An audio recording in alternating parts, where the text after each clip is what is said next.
Shalom dan selamat pagi bagi jemaat Tuhan yang ada pada saat ini. Kita bersyukur karena Tuhan telah menjaga memelihara kita sepanjang minggu ini, sehingga pada pagi hari ini yang walaupun kita bersama-sama di rumah kita tetap bersyukur kepada Tuhan.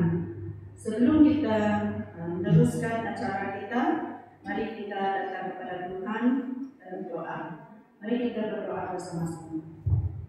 Tuhan Allah Bapa kami di sorga, pada pagi hari ini kami bersyukur kepadamu, di mana kami merasa bahwa Tuhan telah menjaga dan memelihara kami sepanjang minggu ini, sehingga pada pagi hari ini ya Tuhan, kami bersyukur karena Tuhan telah memberi kami kehidupan yang baru, nafas yang baru yang Engkau berikan kepada kami, sehingga kami dapat bersama-sama untuk mendengar firman-Mu yang walaupun kami di rumah kami masing-masing, kami tetap bersyukur kepada-Mu ya Tuhan Yesus Kristus. Tuhan, kami doakan bagi acara kami pada pagi hari ini, kami mendoakan bagi anak-anak kami yang menjadi backup singer, yang memimpin, baik hamba-Mu yang bawa firman Tuhan. Kami doakan agar Tuhan Engkau mengurapi mereka dengan kuasa-Mu ya Tuhan Yesus Kristus.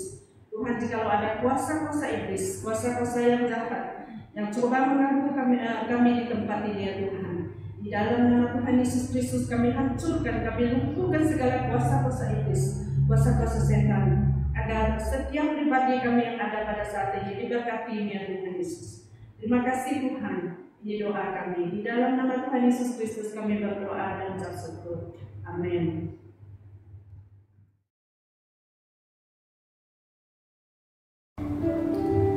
Selamat pagi jemaat Tuhan. Di pagi yang indah ini kita berkumpul bersama keluarga, mau merayakan melalui video sosial media. Dimanapun kita berada pada saat ini, mari kita mengambil masa untuk memuji dan mengucap Tuhan. Karena kasih-Nya tidak berkesudahan sepanjang hidup minggu ini, Tuhan kita sangat mengabulkan. Mari kita datang kepada-Nya, menyatakan kesyukuran dan terima kasih kita.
Mari kita terus tetap memuji Tuhan. Sebab Tuhan itu baik, amen. Haleluya.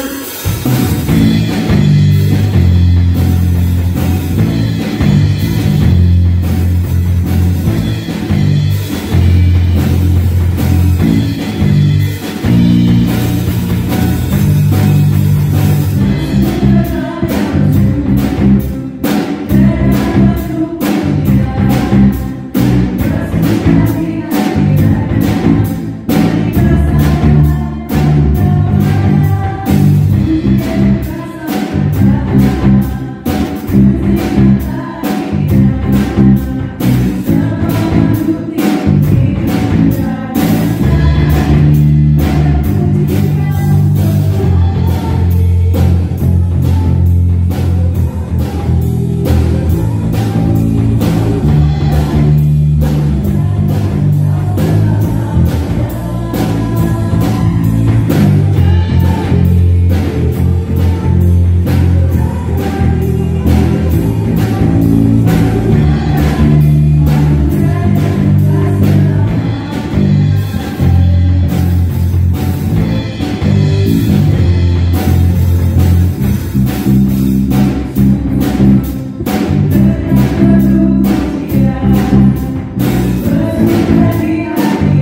dan salam sejahtera bagi seluruh jemaat Tuhan yang hadir pada pagi ini. Sebelum kita masuk dalam perjamuan suci ini, saya ingin membawa kita dalam doa. Mari kita berdoa. Tuhan Allah Bapa kami yang di surga, Bapa, dalam nama Tuhan Yesus Kristus kami datang padamu pada pagi ini. Kami mengucap syukur dan berterima kasih atas penyertaan Tuhan bagi kami sepanjang hari yang sudah, sehingga pada pagi ini kami dapat bersama-sama di tempat ini untuk mengadakan perjamuan suci ini. Terima kasih Bapa, sertaikanlah kami dari awal sampai akhirnya. Sekiranya ada kuasa kegelapan roh-roh yang mengganggukan kami, dalam nama Yesus Kristus kami perintah keluar, supaya tidak mengganggukan satu daripada antara kami dalam kami mengadakan perjamuan suci ini. Terima kasih Bapa. Ini doa kami, dalam nama Yesus Kristus kami sudah berdoa. Amin. Mari kita sama-sama untuk melihat daripada perjanjian baru yang terdapat daripada 1 Korintus pasal 11 ayat 23 sampai yang ke-26. Sebab apa yang telah aku teruskan kepadamu telah aku terima dari Tuhan, yaitu bahwa Tuhan Yesus pada malam waktu ia diserahkan mengambil roti. Dan sesudah itu ia mengucap syukur atasnya. Ia memecah-mecahkannya dan berkata, inilah tubuhku yang diserahkan bagi kamu. Perbuatlah ini menjadi peringatan akan aku. Demikian juga ia mengambil cawan sesudah ia makan roti, lalu berkata, cawan ini adalah perjanjian baru yang dimeteraikan oleh darahku. Perbuatlah ini setiap kali kamu meminumnya menjadi peringatan akan aku. Sebab setiap kali kamu makan roti dan minum cawan ini, kamu memberitakan kematian Tuhan sampai ia datang. Nah, yang pertama tadi, sesudah itu dia mengambil roti dan mengucap syukur atas roti ini. Dan sekarang kita sama-sama untuk mengambil roti, dan sesudah kita mengambil dan mari kita sama-sama untuk makan roti ini.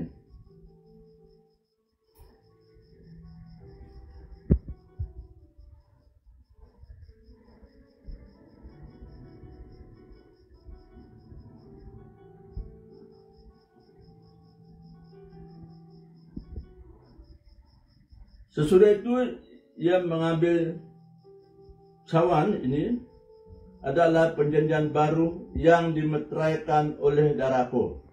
Perbuatlah ini setiap kali kamu meminumnya menjadi peringatan akan aku. Mari kita sama-sama untuk minum daripada cawan ini.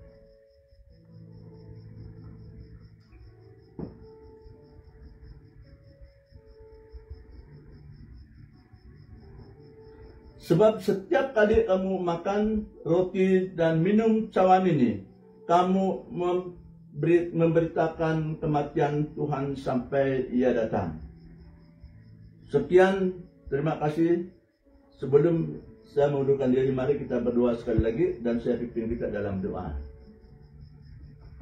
Bapa di surga, terima kasih atas kesempatan yang kami adakan pada pagi ini. Berkatilah setiap pribadi kami dan berkati juga firman Tuhan yang sudah kami baca. Biarlah lewat firman Tuhan ini dapat mendatangkan berkat bagi setiap pribadi kami. Terpujilah nama-Mu Bapa, terima kasih. Di dalam nama Tuhan Yesus Kristus kami sudah berdoa. Amin.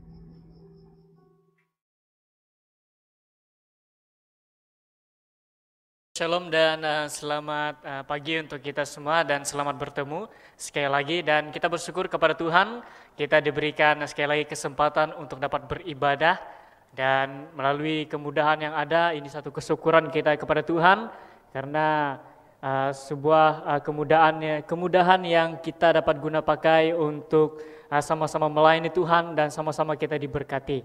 Nah, sebelum kita meneruskan dengan firman Tuhan, mari kita terlebih dahulu datang kepada Tuhan di dalam doa. Mari kita bersatu di dalam doa dan saya memimpin kita di dalam doa. Bapa kami di surga, sekali lagi kami bersyukur kepada-Mu Tuhan. Sebelum kami mendengar firman Tuhan pada pagi ini, kami mohon agar hikmat dan juga penyertaan Tuhan berserta dengan anak-anak-Mu, sehingga apa yang disampaikan pada hari ini menjadi berkat dan menjadi dorongan bagi setiap pribadi anak-anak-Mu yang mendengar. Dan bagi mereka yang tidak berkesempatan untuk mendengar, kami berdoa juga agar Tuhan menyertai mereka di mana mereka berada, supaya Tuhan juga melindungi mereka. Terima kasih Tuhan, sepanjang penyampaian firman Tuhan, kami mohon agar Tuhan terus lindungi dan juga Tuhan terus naungi setiap pribadi kami. Terima kasih Tuhan, hanya di dalam nama Tuhan Yesus kami mengucap syukur dan berdoa. Amin.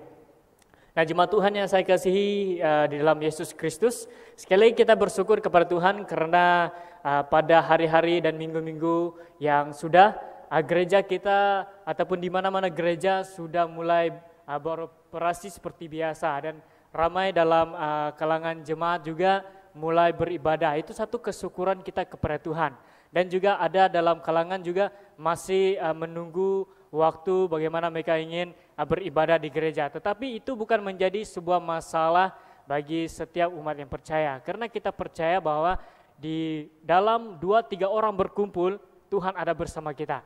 Tapi kalau kita berada di gereja itu merupakan satu kesatuan kita. Di mana dalam Ibrani mengatakan, janganlah menjauhkan dirimu daripada pertemuan-pertemuan ibadah. Nah, itu yang kita lihat di mana satu kesyukuran kita kepada Tuhan, di mana ada gereja-gereja sudah mulai dibuka dan dapat beribadah. Nah, pada hari ini sebagai sebuah pelajaran yang saya ingin kongsikan bagi kita pada hari ini, yaitu dengan sebuah perkara yang saya katakan sini sebagai elemen dalam gereja Tuhan. Jadi ini perkara yang penting di dalam gereja Tuhan. Jadi kita tahu bahwa di mana gereja sudah ada yang beroperasi, ada yang belum, tapi kita percaya bahwa gereja Tuhan itu adalah pribadi kita. Pribadi kita itu adalah sebuah gereja Tuhan, di mana Tuhan memakai kita. Nah, saya membawa kita untuk melihat dalam firman Tuhan yang saya ambil dalam 1 Timotius pasal yang ketiga ayat yang ke-15. Saya mau kita untuk melihat dalam firman Tuhan yang saya ambil dalam 1 Timotius pasal yang ketiga ayat yang ke-15. Saya baca untuk kita. Jadi jika aku terlambat, sudahlah engkau tahu bagaimana orang harus hidup sebagai keluarga Allah, yakni jemaat dari Allah yang hidup, tiang penumpang dan dasar kebenaran. Jadi jika aku terlambat, sudahlah engkau tahu bagaimana orang harus hidup sebagai keluarga Allah, yakni jemaat dari Allah yang hidup, tiang penumpang dan dasar kebenaran. Ini menjadi satu pelajaran kita pada hari ini, bagaimana kita melihat elemen dalam gereja Tuhan ataupun elemen sebagai jemaat Tuhan. Nah, di sini saya membawa kita dengan dua perkara. Karena dua perkara yang penting kita sebagai gereja Tuhan saat ini. Karena kita percaya bahwa dalam perkembangan dunia kita itu dikelilingi dengan pencobaan. Bagaimana juga yang ada di sekeliling kita yang kita tahu maupun yang kita akan ketahui pada hari yang ke depan. Tapi kita sebagai umat yang percaya ataupun gereja Tuhan harus bersedia dan bersiap sedia untuk menghadapi perkara-perkara segini. Jadi hari ini saya mau kita untuk melihat apakah elemen yang penting ataupun elemen dalam gereja Tuhan ataupun sebagai keluarga Allah. Jadi yang pertama adalah gereja mampu mencerminkan pribadi Tuhan. Nah, ini kalau kita melihat dalam firman Tuhan yang katakan jemaat dari Allah yang hidup.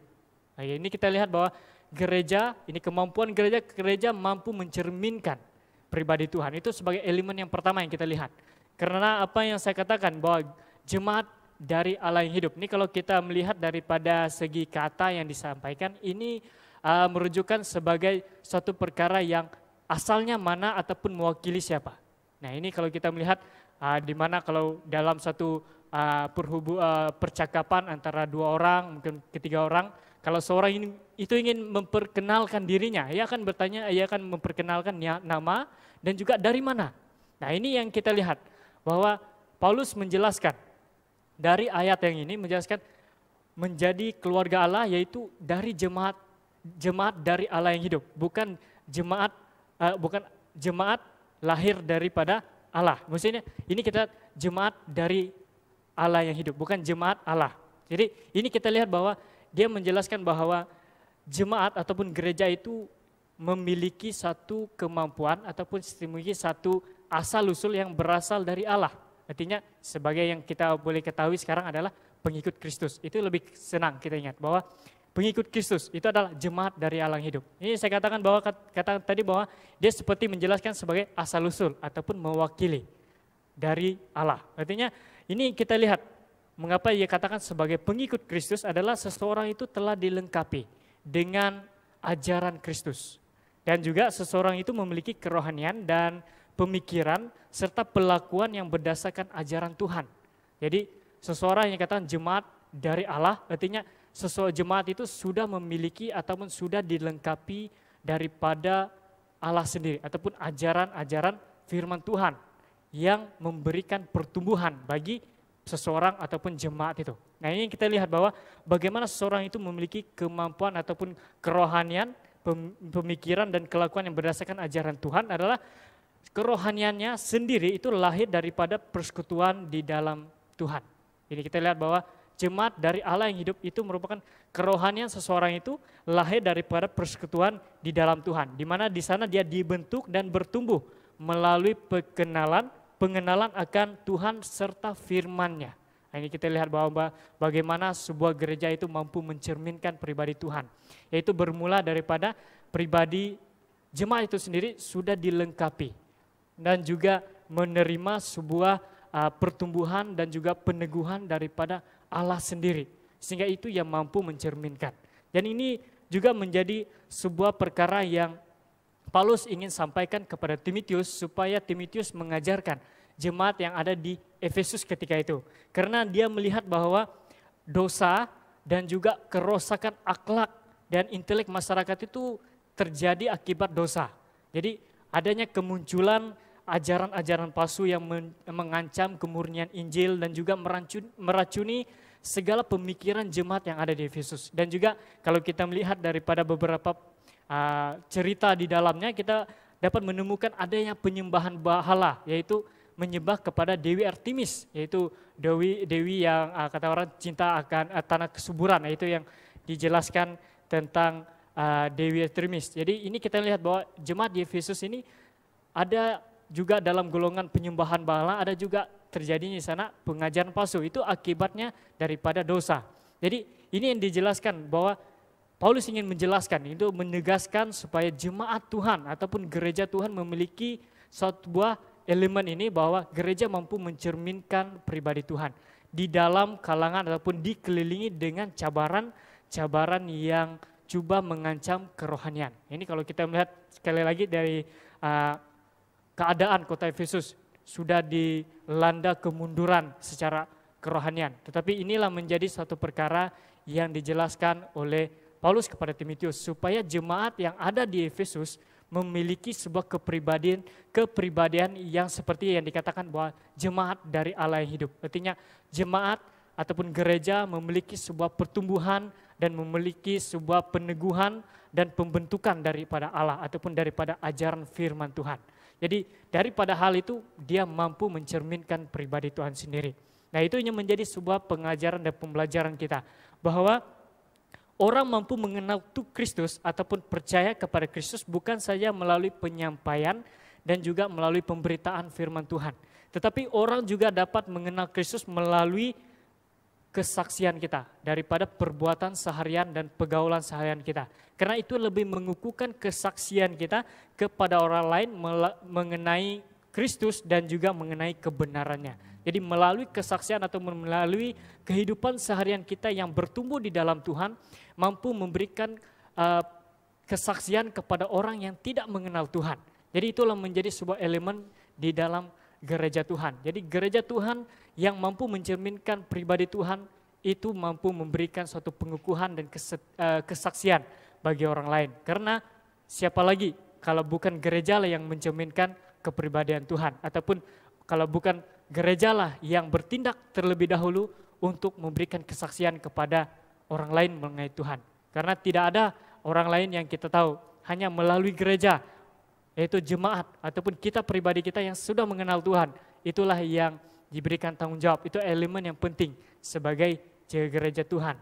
Nah, yang kedua adalah elemen yang kedua, bagaimana kita melihat elemen di dalam gereja Tuhan adalah gereja itu memiliki pendirian yang teguh terhadap kebenaran.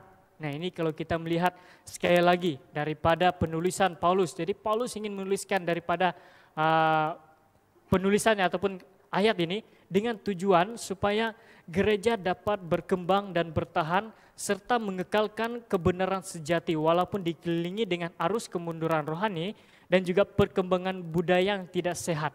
Jadi ini yang dikatakan daripada penulisan. Jadi Paulus ingin menuliskan hal ini. Dan inilah menjadi perkara yang menjadi elemen penting bagi kita. Bagi sebuah gereja Tuhan ataupun jemaat Tuhan. Jadi gereja mampu memiliki ataupun gereja memiliki pendirian yang teguh terhadap kebenaran. Yang dikatakan sebagai sana adalah tiang penopang dan juga dasar kebenaran. Jadi ini merupakan identiti gereja. Jadi kalau ini hilang daripada pribadi ataupun diri sebuah gereja, jadi maka hilanglah kebenaran yang sejati. So, bagaimana boleh mengukuhkan kebenaran itu adalah melalui gereja sendiri. Jadi gereja harus memiliki pendirian yang teguh terhadap kebenaran. Nah, dan ini yang dijelaskan, Paulus menggambarkan gereja ataupun sifat gereja itu sebagai tiang penopang. Nah kalau kita melihat tiang penopang adalah sebagai benda yang mengukuhkan ataupun yang memberi sokongan kepada bangunan ataupun kepada apapun juga institusi. Nah ini yang kita katakan bahwa Paulus ingin menjelaskan bahwa gereja itu bersifat seperti tiang penopang. Artinya gereja itu memiliki satu individu yang merupakan individu yang penting dalam mengukuhkan pendirian pengajaran kebenaran. Jadi gereja harus bersifat tidak berkompromi dengan hal yang dianggap sebagai ajaran palsu ataupun ajaran yang tidak benar. Jadi ini merupakan identity ataupun ini merupakan sebuah sifat yang seharusnya gereja ada. Dan yang kedua adalah dasar kebenaran. Artinya dasar kebenaran yang dijelaskan oleh Paulus ini merupakan sebagai tempat sebelum sebuah itu dibangun. Nah ini sebagai tempat sebelum sebuah itu dibangun.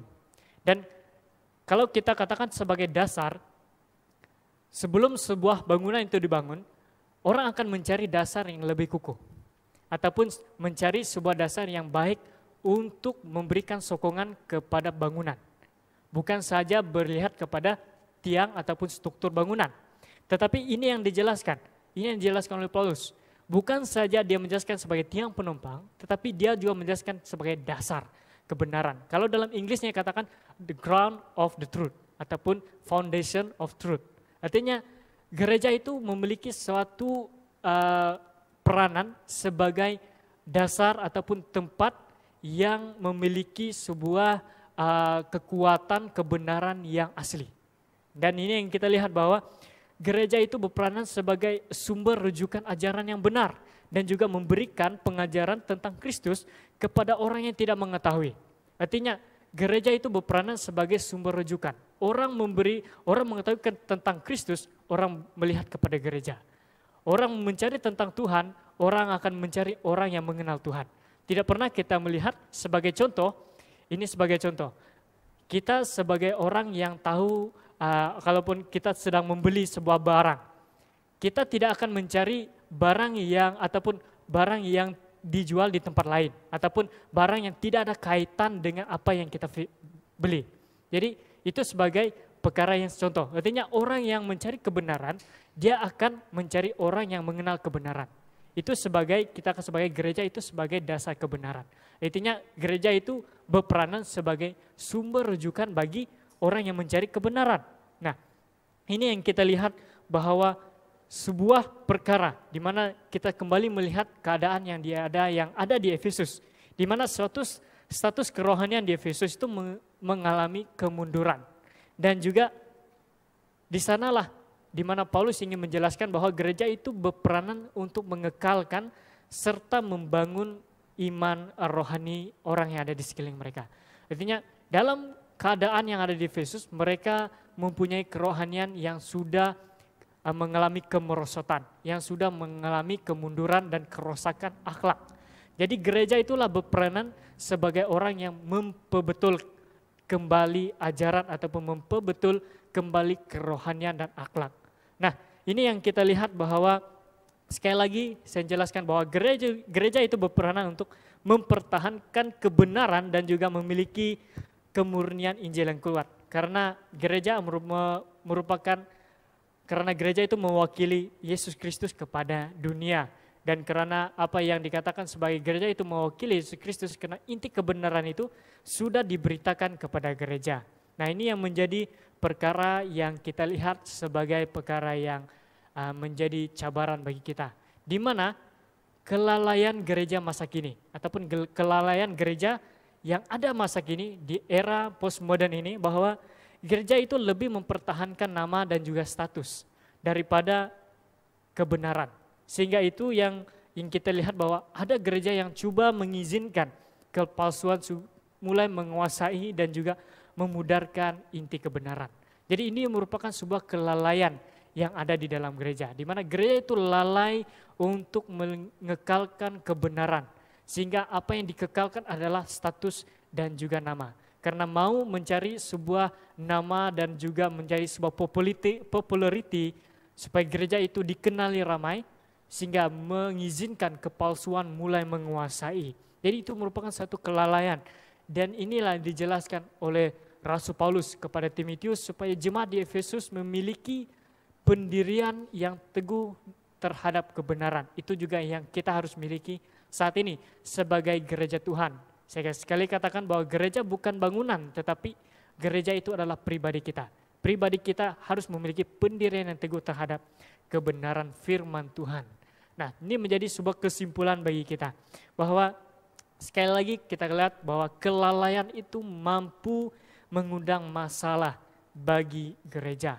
Jadi ini merupakan suatu dukungan bagi kita. Bahwa kita bersama-sama untuk mendukung setiap pribadi kita untuk tetap setia dan juga peka terhadap setiap ancaman-ancaman dosa dan juga cabaran-cabaran dunia demi mencapai kerohanian kita ke arah kematangan dan juga teguh di dalam Tuhan. Jadi kita sebagai gereja, kita berperanan untuk memperhatikan setiap jemaat dan juga setiap pribadi kita untuk sentiasa setia dan lebih matang kepada Tuhan.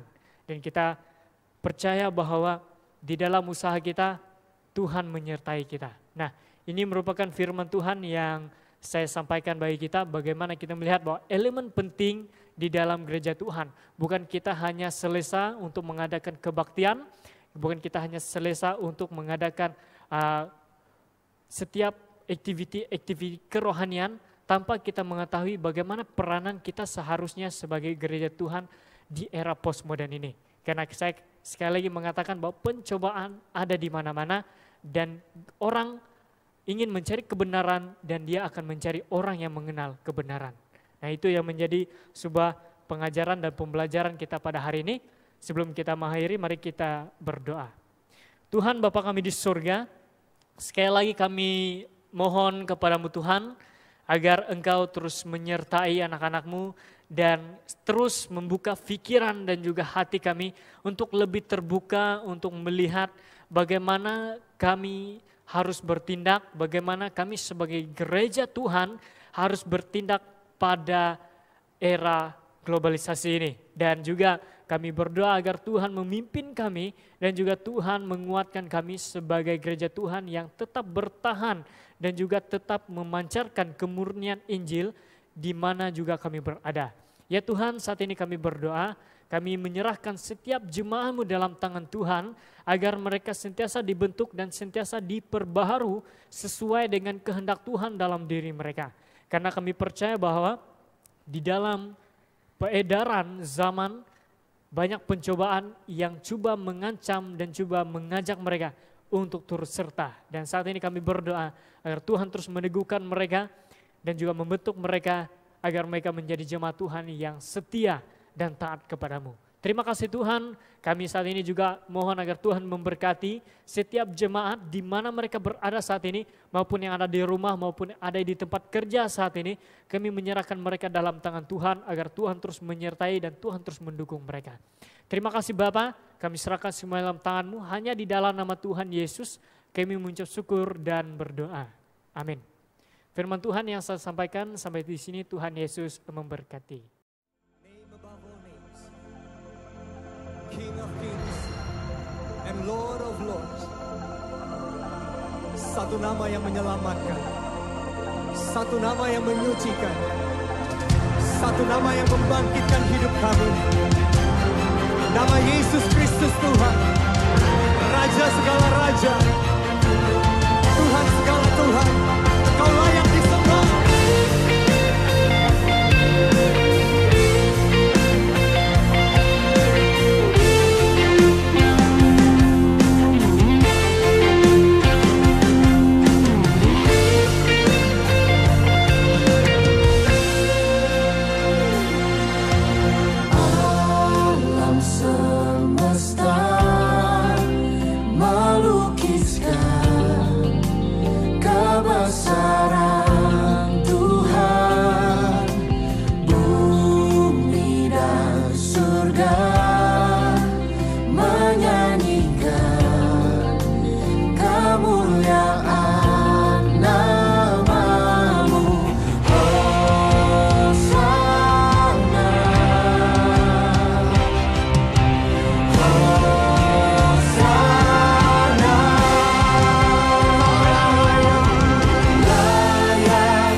Kepadanya setiap lutut akan bertelur, setiap lidah akan mengaku bahwa Engkau adalah Raja, Engkau adalah Tuhan segala Tuhan.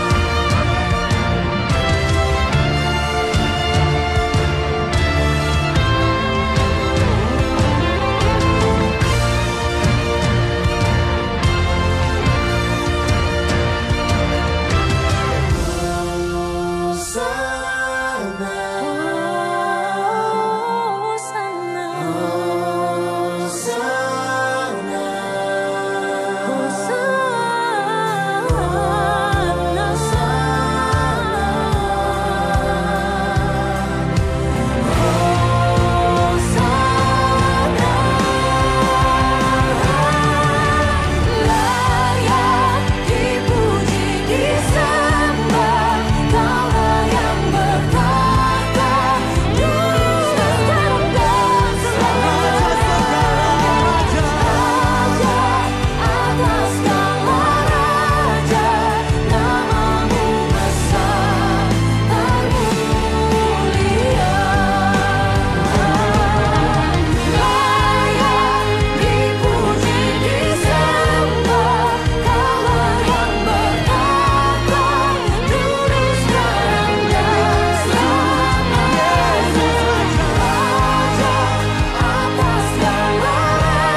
Sekali lagi saudara berikan tepuk tangan yang terdahsyat bagi Tuhan.